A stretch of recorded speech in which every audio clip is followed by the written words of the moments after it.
Okay, remember that when you're spacing notes, you can do whatever you want.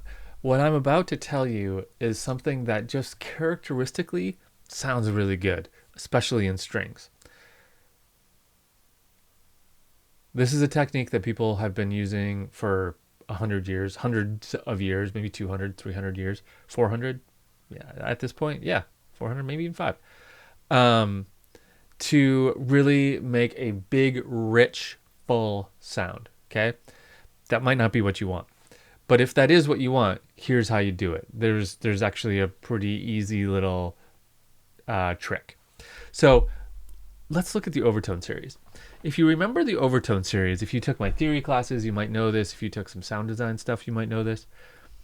Basically, what the overtone series tells us is all of the sounds within the sound that we hear. So when we play something like when we play a note, that note is made up of a whole bunch of other notes that kind of come together to make the note we're trying to make.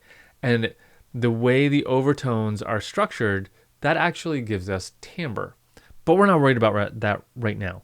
What we're worried about, well, we're not worried about anything, but what we're talking about is that there's a defined pattern to the overtone series. It always works the same. You take your first note that you're starting on. In this case, it's C. Okay? And you just put this note to whatever note you play. So let's say you played this really, really low C.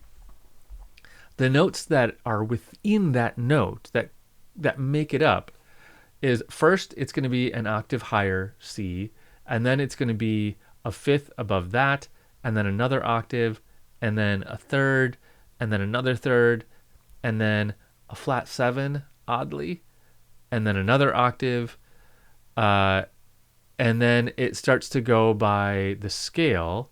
So C, D, E, F, that means it's F that's a little bit sharp.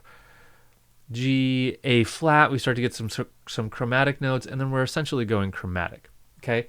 You don't need to memorize this right now. Here's what's important about this. Notice the space between the notes. It starts off with big spaces, octaves.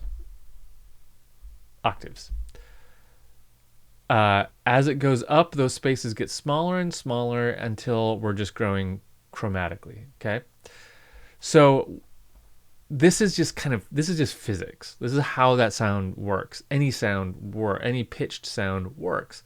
Is just the bottom of it is going to have big spaces in between, and as you go higher, it's going to have smaller spaces. Okay, it's like this. Big spaces, you go up, and they get smaller and smaller and smaller. We can mirror that with the way that we write a chord. Okay? And that is going to sound good. Maybe because of the overtone series, maybe because it's just tradition, I don't know, but it's what we do and it sounds good. So let me rewrite these first couple chords using that, and then I'll come back and show you how it sounds.